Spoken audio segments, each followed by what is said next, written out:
દાખલા નંબર 34, એક સિક્કો 3 વખત ઉછાળવામાં આવે છે. નીચેની સંભાવના શોધો. નંબર 1, એ બરાબર 2 છાપ મળે, બી ઓછામાં ઓછી 2 છાપ મળે અને સી વધુમાં વધુ 2 છાપ મળે. ધ્યાન આપજો ભાઈ. અહીંયા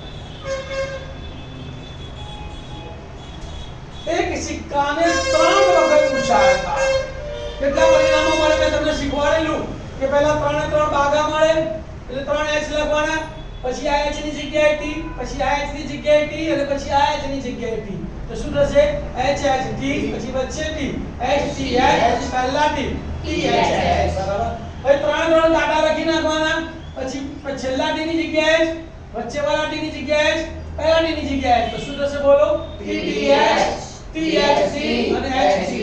તો કુલ પરિણામો કેટલા થયા? 8. તો માટે પ્રયોગના શક્ય કુલ પરિણામોની સંખ્યા બરાબર 8.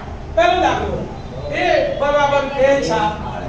અહીંયા ઘટના એનું નામ આપી દીધું છે તો ઘટના ધારવાની જરૂર નથી. તો માટે ઘટના એ ઉદ્ભવવાના પરિણામો 2 છાપ વાળા કેટલા? આ 2 ભાગા, આ પણ 2 છાપ અને આ પણ 2 છાપ. તો આ 3 પરિણામો આવશે ને. તો માટે ઘટના એ ઉદ્ભવવાના પરિણામો h h t, h t h અને t h h. તો પરિણામોની સંખ્યા કેટલી થઈ? 1 2 અને 3. તો માટે ઘટના એ ઉદ્ભવવાના પરિણામોની સંખ્યા બરાબર 3. હવે સૂત્ર લખીશું. p of a બરાબર ઘટના એ ઉદ્ભવવાના પરિણામોની સંખ્યા છેદમાં પ્રયોગના શક્ય કુલ પરિણામોની સંખ્યા. તો માટે p of a બરાબર 3/8. છેદ ઉડતો નથી એટલે આ તમારો જવાબ. નંબર 2, b ઓછામાં ઓછી 2 છાપ. ઓછામાં ઓછી 2 નો મતલબ શું? 2 અથવા 2 થી વધારે. તો 2 છાપ વાળા પરિણામો આ 3 અને 2 થી વધારે એટલે 3 છાપ વાળા. તો પરિણામોની કુલ સંખ્યા કેટલી થશે? 4. કયા 4? h h h h t h t h t h h. તો માટે ઘટના બી ઉદ્ભવવાના પરિણામો કયા કયા આવશે? બોલો. h h h h h t h t h t double h. તો માટે ઘટના બી ઉદ્ભવવાના પરિણામોની સંખ્યા કેટલી આવશે? 4. સૂત્ર લખી કાઢો.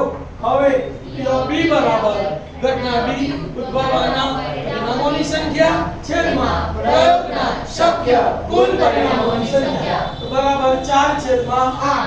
છેદ ઉડે છે. 4 × 4 4 × 8. તો માટે p of b બરાબર 1/2. ચલો દાખલો. c બરાબર વધુમાં વધુ 2 છાપ. વધુમાં વધુ 2 નો મતલબ શું?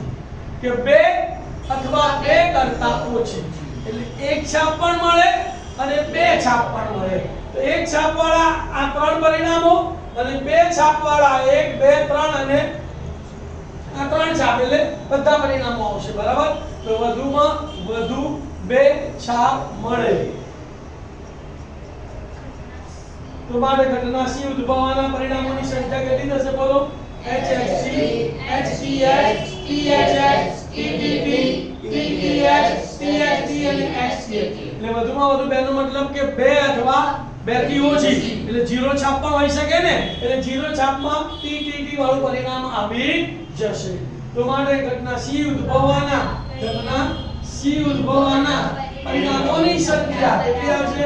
1 2 3 4 5 6 અને 7. તો હવે p of c બરાબર ઘટના c ઉદ્ભવવાના પરિણામોની સંખ્યા છેદમાં પ્રયોગના શક્ય કુલ પરિણામોની સંખ્યા. તો મારા માટે p of c બરાબર 7/8. વિદ્યાર્થી મિત્રો, અહીંયા આપણું ગાલા પેપર સેટ 5 નો સેક્શન c પૂરો થયો. આશા રાખું કે તમે લોકો આ 5 પેપરના સેક્શન સી સરસ રીતે સમજ્યા હશો અને સેક્શન સી માં તમે પૂરેપૂરા માર્ક લાવો એવી મારી અંતઃકરણ પૂર્વની શુભેચ્છાઓ. All the best. ઓમ નમઃ શિવાય.